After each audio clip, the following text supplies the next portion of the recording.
सोमवार व्रताची संपूर्ण माहिती. 16 सोमवार म्हणजे लागोपाठच्या 16 सोमवारांना केलेला उपवास. हे शंकराचे व्रत शीघ्र फलदायी आहे.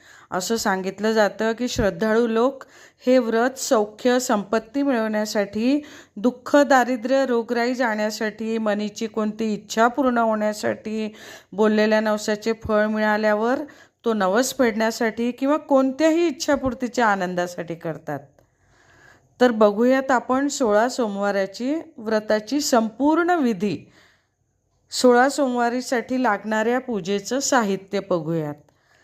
शिवाची मूर्ती, बेलपत्र, जल, धूप, दीप, गंगाजल, धतुरा, अत्तर, पांढरं चंदन, रोळी, अष्टगंध, पांढरे वस्त्र, नैवेद्य ज्यात चुरमा म्हणजे गव्हाच्या पिठाला तुपात भाजून त्यात गूळ मिसळून तयार करावं. 16